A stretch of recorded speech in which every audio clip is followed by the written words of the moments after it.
Welcome বন্ধুরা, এই মুহূর্তের জন্য 2016 আপার প্রাইমারি থেকে ওয়েটিং বন্ধুদের গুরুত্বপূর্ণ খবর আপডেট। ওয়েটিং বন্ধুদের কাউন্সেলিং নোটিশ কবে, হঠাৎ কি জানা গেল, অবশ্যই সবটা তুলে ধরছি। তো ভিডিওটিকে শেষ পর্যন্ত দেখবেন, স্কিপ করবেন না।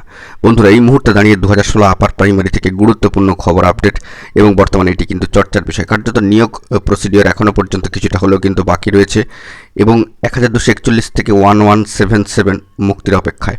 বাকিটা কিন্তু অবশ্যই মহামান্য ডিভিশন বেঞ্চ, কলকাতা হাইকোর্টের ডিভিশন বেঞ্চের অবজারভেশনে রয়েছে, সেখান থেকে তত্ত্বাবধানে এগিয়ে যাবে, দুশ্চিন্তার কোনো কারণ নেই।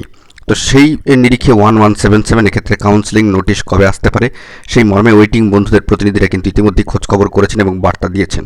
এবং সেই নিরিখে যে বার্তা উঠে আসছে যে আগামী 22 তারিখ মধ্যে পর্যাপ্ত সময় রয়েছে, আগামী 22 তারিখ পর্যন্ত এই পর্যাপ্ত সময়ের মধ্যেই কাউন্সেলিং নোটিফিকেশন এসে যাবতীয় প্রসেসটি সম্পন্ন হয় কিনা সেই দিকে কিন্তু অবশ্যই তাকিয়ে রয়েছেন সকলে। তো আজকে নয় করে হয়ে গেল কিন্তু 7 তারিখ, 7ই জুন 2026। আগামী 22 তারিখ অর্থাৎ 22শে জুন 2026-এর মধ্যে এই বিষয়, প্রসেস সংক্রান্ত বিষয়, কাউন্সেলিং সংক্রান্ত বিষয়, নোটিশ নিয়ে কোনো আপডেট উঠে আসে কিনা অফিসিয়াল সাইটে সেই দিকে ফোকাস রাখতে হবে। পর্যাপ্ত সময় আছে এটুকু জানানো হচ্ছে। দেখা যাক আগামী 22 তারিখের মধ্যে এই বিষয়ে কোনো আপডেট উঠে আসে কিনা। অত্যন্ত গুরুত্বপূর্ণ ভ্যালুয়েবল খবর ওয়েটিং বন্ধুদের জন্য।